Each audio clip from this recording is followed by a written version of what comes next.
The metal floors of Artemis Station echoed with John Miller's heavy boots as he walked down the dimly lit hallway of Sector 7. 3 deaths in 2 weeks, all with the same strange marks. As head of security consultancy, it was his job to find out what was killing the people on this station. John ran a hand through his short brown hair and down his side. 20 years in special forces didn't prepare him for space station security. The border was different. Humanity had only been among the stars for 30 years and was still learning about what lived here. He knelt next to the latest victim, a maintenance worker named Gary.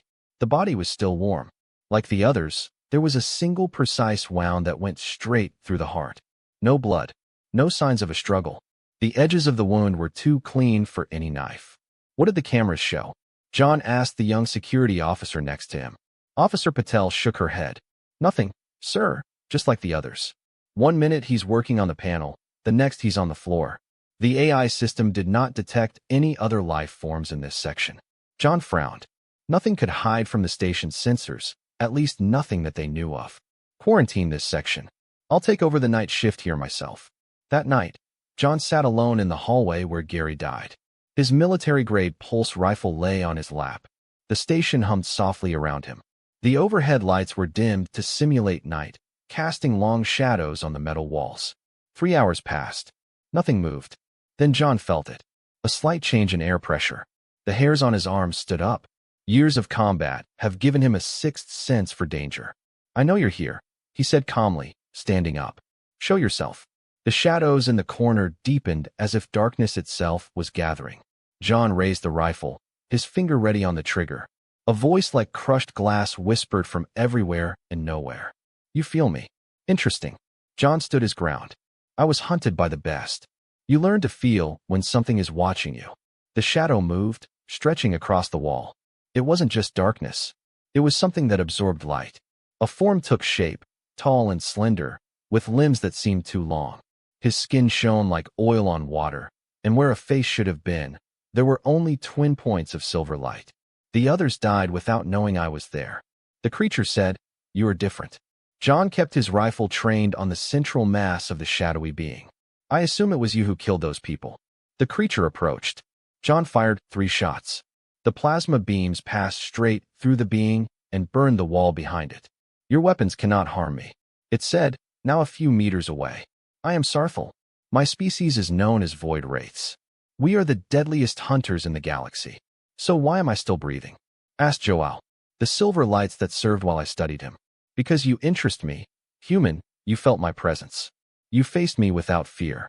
In 300 cycles, no prey did this. John lowered the rifle slightly. Those people you killed were innocent. They were tests, Axarthal said. I needed to understand human physiology before I began my real hunt. The criminals you call the Galactic Syndicate have arrived at your station. They use their kind as tools. They will bring death to many more humans. And you worry about that because Void Wraith moved in a way that could have been a shrug. I am not. But I cut the most dangerous prey.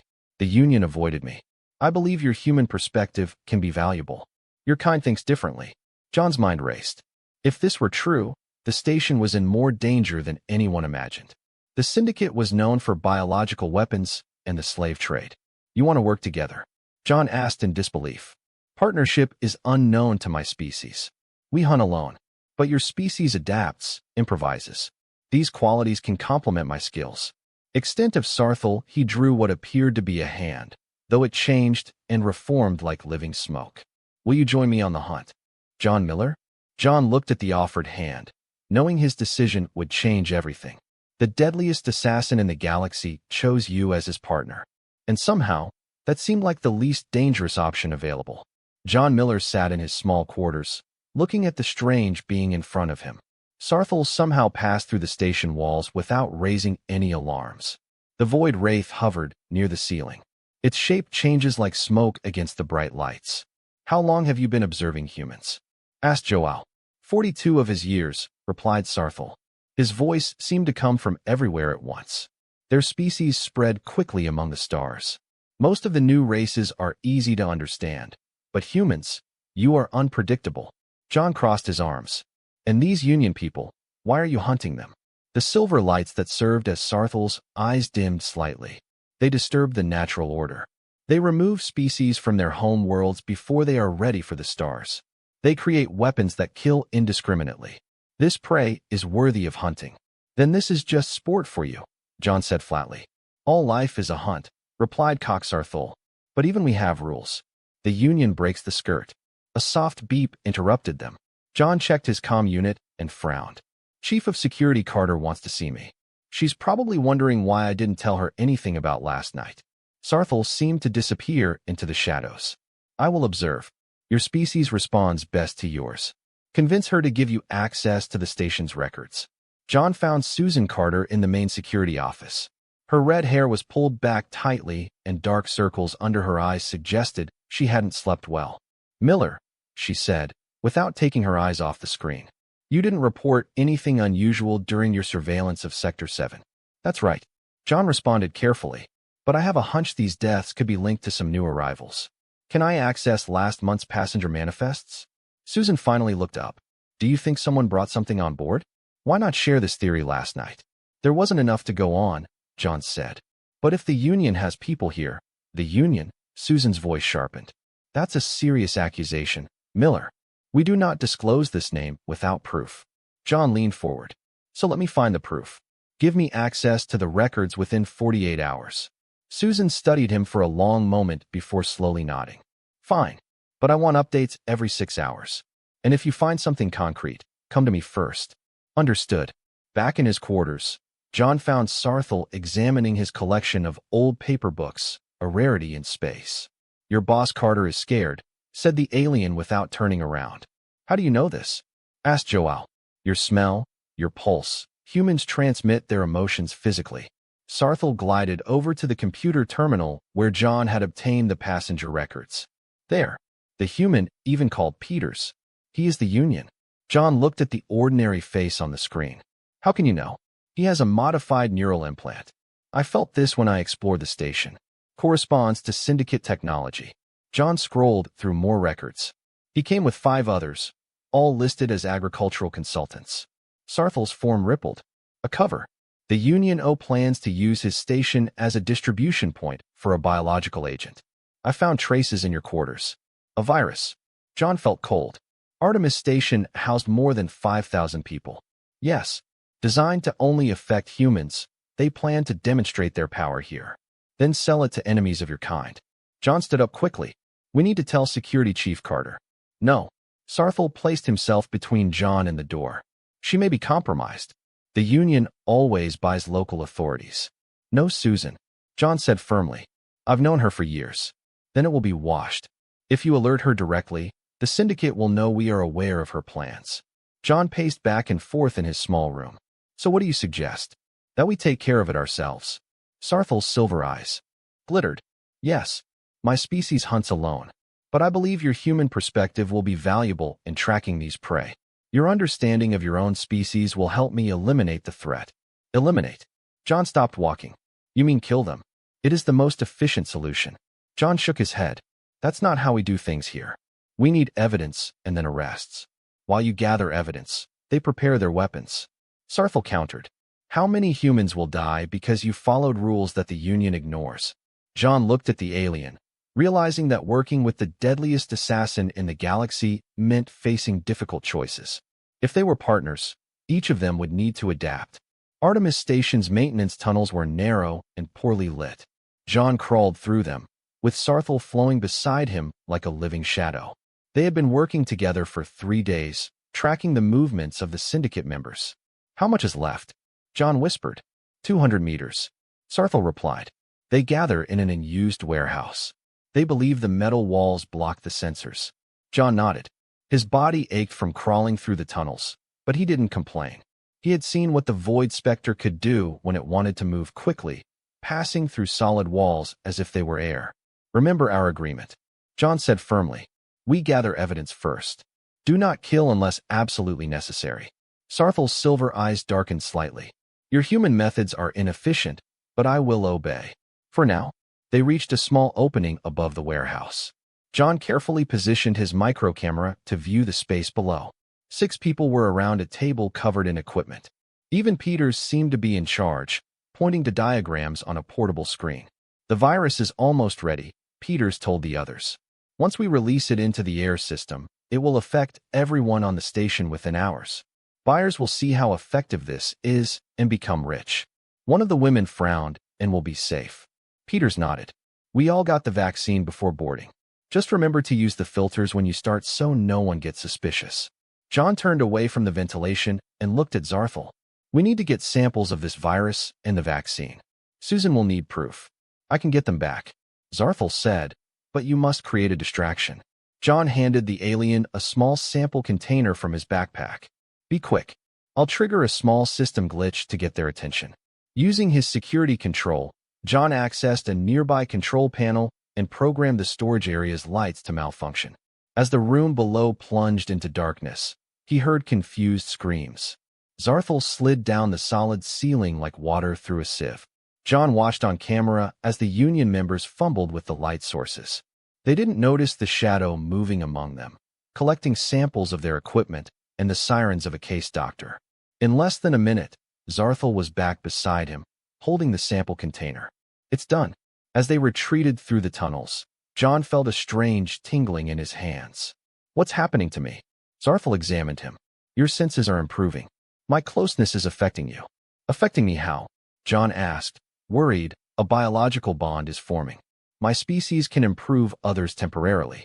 Your reaction time and senses will be heightened. This is unexpected.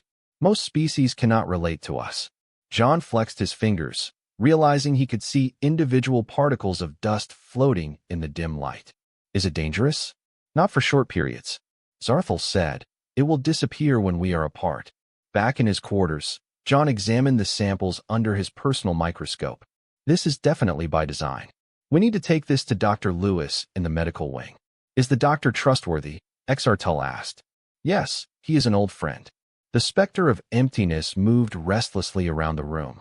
You depend a lot on trust. My kind trusts nothing but our own abilities. That's why you hunt alone, John said. But humans survive by working together, trusting each other. However, some betray this trust, such as Union agents. John nodded sadly. That is true. But without trust, we would never build anything like this station. Zarthel stopped moving. There is someone outside your door. John quickly hid the samples. Hide. The alien disappeared into the shadows when the door slammed. John opened it and found Susan Carter looking tired and suspicious. Miller, we need to talk, she said, walking in without waiting for an invitation. You've been accessing restricted areas, checking passenger records, talking to Dr. Lewis about biological testing capabilities. What are you really investigating? John felt Zarthel's presence behind Susan, watching, waiting. He had to choose his words carefully now. One wrong move and the galaxy's deadliest assassin could decide Susan was a threat to his mission. John took a deep breath and looked directly at Susan. He could feel Zarthel's tension behind her, like static in the air. I discovered something serious. Susan, he said carefully. The Union has agents at this station. Susan's face hardened. That's a great statement, John. Where's your proof? Right here. John pulled out the sample container. This is a virus they plan to release into the station's air system. It only targets humans.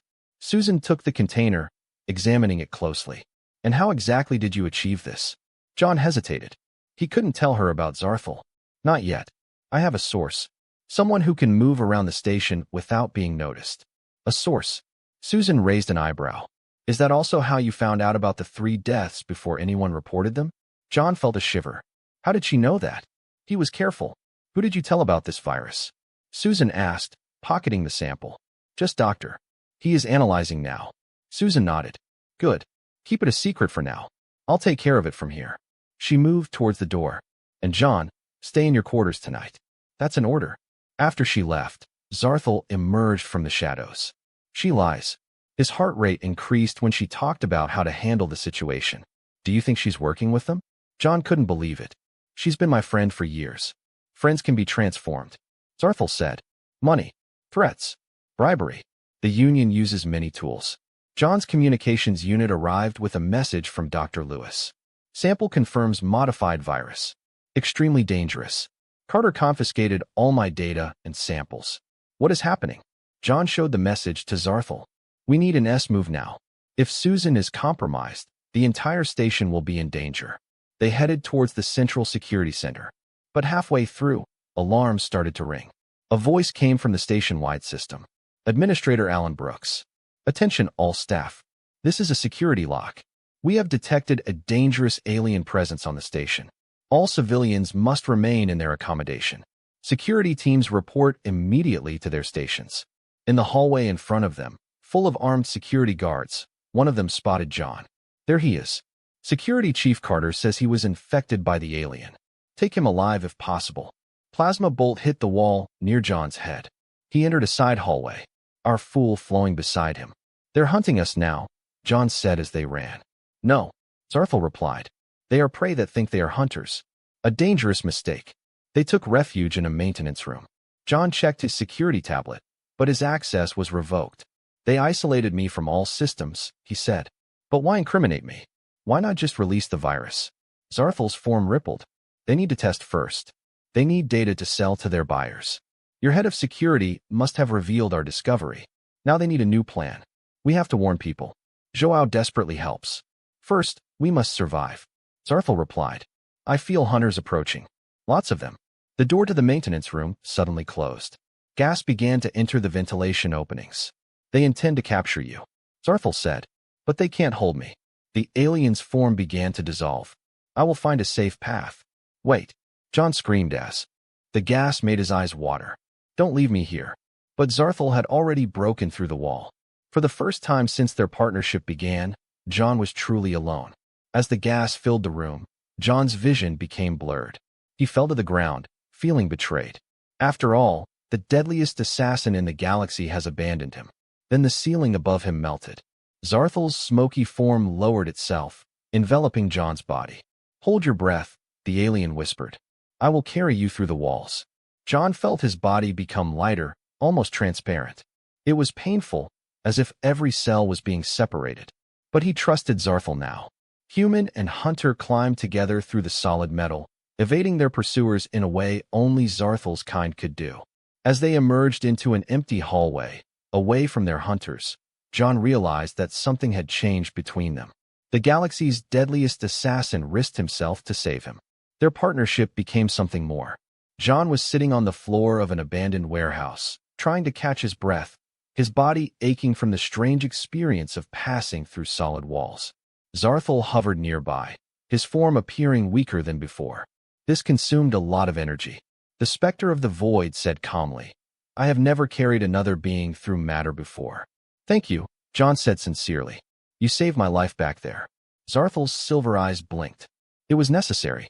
Our hunt is not complete. A small medical scanner on John's belt beeped. He looked at him in surprise. This is strange. My cellular structure is changing.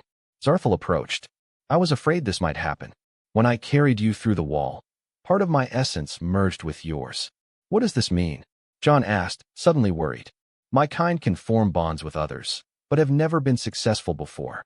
Other beings always died. Their bodies were unable to adapt to our energy. The alien studied John curiously, but you were surviving the process. John checked the scanner again. Is this dangerous? Will I become like you? Not entirely, said Zarthel. But if the bond is complete, we will share skills. You will gain some of my hunting skills. I will gain some of your humanity. The alien seemed worried about this idea. John realized that for a species that had always hunted alone, this kind of connection must be strange and frightening. We need to find a safe place to hide while we decide what to do next. John said, carefully standing up. I know someone who can help us. Dr. Laura Phillips in xenobiology. Can she be trusted? Zarthel asked. She studies alien life forms. She is fascinated by them, not afraid. And she has no connection to station security. They moved carefully through the maintenance tunnels until they reached the xenobiology lab. It was after hours, but Laura was still there, examining samples under the microscope. John knocked gently on the glass door. Laura looked up, her eyes widening when she saw John. She quickly let him in. John, the whole police station is looking for you. They're saying you're infected by some alien parasite. That's not exactly true, said John. Laura, I need you to stay calm. I want to introduce you to someone. Zarthel materialized from the shadows. Laura choked, but didn't scream. His scientific curiosity quickly overcame his fear. Fascinating, she whispered. A species that changes phase. I have only read theories about such beings. This is Zarthel, John explained. It is a specter of emptiness. We've been working together to stop a Union plot to release a virus on the station. Laura looked at the alien in wonder, and the station management is helping these Union people. We believe Chief of Security Carter and Administrator Brooks are involved. John said, they turned the whole station against us. Laura moved to the computer. The alert says you are infected. Your DNA is changing. She looked at Zarthal. This is your fault, isn't it? Zarthal's form rippled. A bond is forming between us. It wasn't intentional, but it could be useful. Laura scanned John. This is incredible. Its cellular structure incorporates elements of Zarthal biology. The changes are stabilizing rather than degrading you. What does this mean? Asked Joao. This means that you are the first being to successfully relate to a specter of the void. Laura said excitedly. This could forever change our understanding of interspecies biology. Zarthal moved restlessly. The scientific implications matter little if the station is destroyed. The syndicate will release its virus soon. Laura's expression became serious. You are right. We need to focus on stopping them first. Let me help you. She displayed the station's schematics on her screen. If they want to release an airborne virus, they will need access to the central air processing system. There is only one main hub for this. In the central core, John studied the schematics.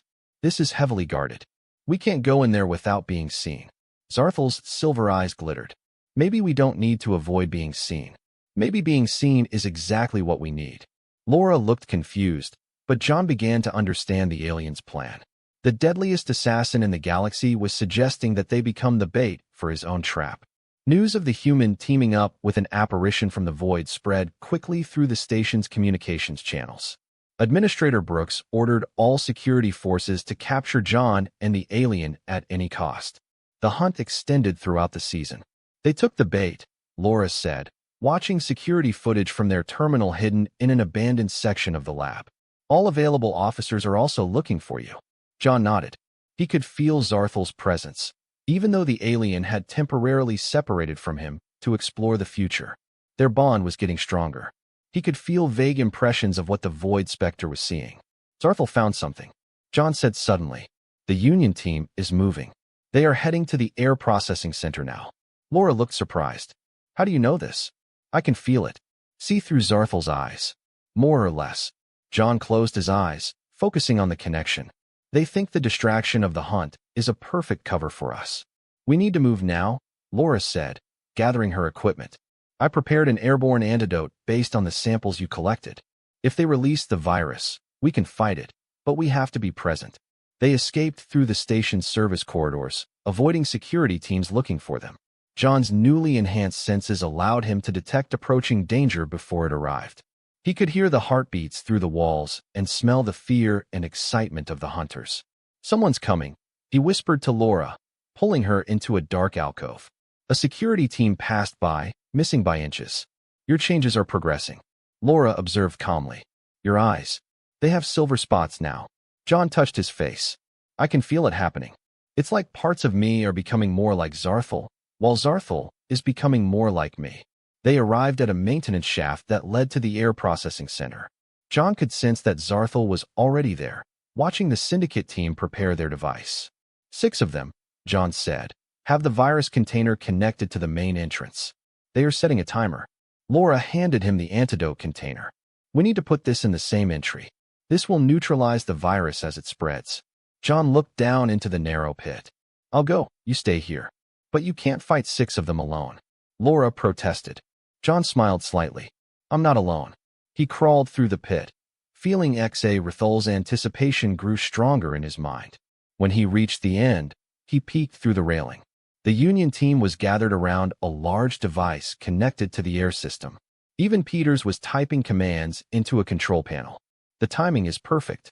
Peters told the others that the virus will be released while security is distracted looking for that crazy Miller and his alien.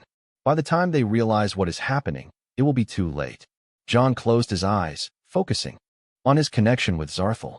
Asterisk came here ready when you stream asterisk. He felt, rather than heard, the response from the null rates, a sense of agreement and readiness. Then chaos erupted. Zarthal fell from the ceiling. It is formed in a solid and deadly way. 2 Union members fell immediately. Their necks were broken with surgical precision. The others took out their weapons, shooting wildly at the mutant shadow. John kicked the grate open and entered the room. The antidote container squeezed tightly. A beam of plasma sizzled past his head. He dove after the equipment, moving with a new speed and grace that felt strange and natural. "It's Miller," Peter shouted. "Kill him." But John was no longer just human. The bond with Zarthel changed him. He himself moved like a shadow, avoiding shots that should have hit him. He felt no fear, just the calm concentration of a hunter. Zarthel flowed through the room, disarming another syndicate member with frightening efficiency. John reached the air intake and placed the antidote container in just as Peters lunged at him with a knife.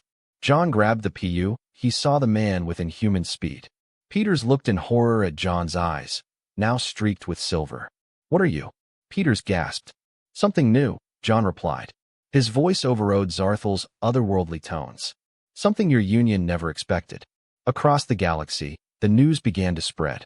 A human has teamed up with the deadliest known killer species. The Galactic Council would soon demand answers. 3 days after stopping the virus's attack, John and Zarthel were in Laura's lab as she examined the bond between them. John's skin now had a slight glow in certain light, and strands of silver ran through his brown hair. The shape of a hard fool also changed, becoming more solid and defined. "The bond is almost complete," Laura said, studying her readings. "Your DNA structures are aligning in ways I never thought possible." Security Chief Susan Carter and Administrator Brooks were arrested after evidence of their involvement with the Union was discovered. The station was returning to normal, but John and Zarthel had become celebrities of sorts, the human and alien hunter who saved everyone. "We received a message from the Union leadership," John said sternly. "They are not happy that we interrupted their plan." Zarthel approached John. "They put a bounty on us. Many hunters will come." Laura looked worried. "You could leave the station and go somewhere safe." John shook his head. "The Syndicate's main base is on the mining planet Cirrus 9. That's where we need to go. To finish the hunt," Zarthel added. "You can't think about going after the entire Union." Laura protested. "That's suicide, even with your new abilities." John looked at Zarthel and a silent understanding passed between them. "We also received another message from someone called the Void Wraith Elder." Laura's eyes widened. "Another of Zarthel's species." "Yes," said Zarthel, "the eldest comes to judge our bond. My species has never allowed partnerships. The bond with a human is unprecedented." "Will they try to separate you?" Laura asked. Zarthel's form rippled with what might have been uncertainty. "It's possible, but they can also recognize the potential. Together, we are more effective hunters than either of us alone." The laboratory doors opened, and a security guard appeared. "Sir, a ship has just docked. The passenger is asking for both of your names." When they reached the dock, John felt Zarthel tense beside him. A tall, swirling black shape slides down the ship's ramp. Unlike Zarthel, this void wraith was almost twice as large, with 3 silver eyes instead of 2. "Elder," said Zarthel, bowing slightly in what John perceived to be a sign of respect. The older man's voice seemed to come from everywhere at once. "Zarthel, hunter of the third brood, you have broken our most sacred law by bonding with prey." "Humans are not prey," Zarthel replied. This proved to be worthy of partnership. The eldest circled them slowly. "We watch your hunt for Union agents." "Impressive, but incomplete." "There. Leaders still live." John took a step forward. "We plan to finish what we started." Silver eyes studied John. "You speak boldly to someone who could end your existence with a thought. Human." "John Miller has earned the right to speak boldly," Zarthel said. "Our bond has made us stronger and different." The elder's form expanded. "Show me." Without warning, tendrils of darkness shot from the older man towards John. Acting on instinct, John's body partially transformed, allowing the tentacles to pass through him. At the same time, Zarthel partially merged with John, their forms blending into a swirl of shadow and light. The eldest left. "Remarkably, the H-human can transform. And you, Zarthel, show emotions, concern, protection." "We are becoming something new," said John. "Not totally human, not totally empty." The oldest was silent for a long moment. "The Union plans for more than just a virus attack. They captured void wraiths fallen on the battlefields. They extract our essence to create weapons." Zarthel's form darkened with what John now recognized as anger. "This violates all laws." "Yes," the oldest agreed. "And that's why your bond will be allowed." For now, hunt down the Union, stop the desecration of our species. But know this, what you are becoming has never existed before. The consequences cannot be predicted. The oldest turned to leave and then paused. The Union's base at Cirrus 9 is strongly defended. They developed technology specifically to combat the abilities of void wraiths. Your human creativity can be the key to success. When the Elder ship sailed, John and Zarthel prepared for their biggest hunt yet. The galaxy's deadliest assassin and his human partner would soon face their toughest challenge yet, hunting down the hunters who have turned both species into enemies. The mining planet, Cirrus 9, appeared on the screen of the small ship John had borrowed from Artemis Station. Its surface was scarred by massive mining operations, and the Union's headquarters were in the largest crater, surrounded by defensive systems. Their sensors will detect us soon, John said, piloting the ship towards a small canyon away from the main facility. Zarthel, now able to maintain a solid form, stood beside him. They have anti-phase field generators. I can feel them now. My abilities will be limited from within. Over the weeks of traveling to Cirrus 9, their bond continued to grow stronger. John could now partially phase through solid objects without Zarthel's direct assistance, and Zarthel gained a deeper understanding of human emotions and creativity. That's why we're not going to jump right in, John said with a smile. Let's use a very human approach, deception. They landed in the canyon and prepared their equipment. Laura provided them with devices to neutralize the Union's anti-void ray technology. John wore a modified spacesuit that hid his now altered appearance. Remember the plan? John said as they approached the facility's service entrance. I join as a maintenance worker. You stay hidden in my shadow until we reach the main laboratory. Zarthel's form compressed and slid into the darkness cast by John's body. Even with the anti-phase fields, the Void Spectre could still hide in deep shadows. John presented falsified work orders at the service entrance. The guard barely glanced at them before waving him through. Inside, they passed through maintenance tunnels toward the center of the facility. I felt them. Zarthel whispered from John's shadow, the specters of the void captured. They suffer. John felt the pain through their bond, an agony far removed from being similar to Zarthel. We will free you, he promised. They arrived at a heavily guarded door marked Special Research. John used the hacking device Laura had created, and the door opened. Inside, they found horrors. Captured void wraiths were kept in special containment fields, and their essence was slowly drained into weapons. Victor Kane, the Union leader, stood before a control panel that directed the process. Extraction is almost complete, Kane told his scientists. Soon we'll have weapons that can kill anything, even a void apparition. John activated the device that would temporarily disable the anti-phase fields. Now he GR it too. Zarthel exploded from John's shadow, his form expanding in anger. The scientists scattered in terror. Kane turned around, his face showing no surprise. The human void ghost hybrid, Kane said calmly. We were waiting for you. He pressed a button on his wrist, and energy barriers appeared, separating John from Zarthel. Kane smiled coldly. Did you think we wouldn't prepare for you? Their little partnership became quite famous. Kane drew a weapon that glowed with the essence stolen from the void ghost. This will be an excellent final test for our new technology. He shot Zarthel, who screamed as the weapon ripped through his very essence. John felt the pain through the bond and screamed too. Interesting, Kane noted. Hurt one, hurt both. A significant weakness in your partnership. John fought through the pain and realized something. The weapon hurt Zarthel, but not as much as it should have. Their bond was protecting the Void Spectre somehow. Zarthel, John called through his mind link. The human part of you is resilient. Understanding flowed between them. In a move that surprised Kane, John fully embraced the bond, letting his body transform even further. His skin darkened to the color of space, his eyes became entirely silver, and his form became partially mist-like, like Zarthel's. At the same time, Zarthel embraced his human aspects, making his form more solid.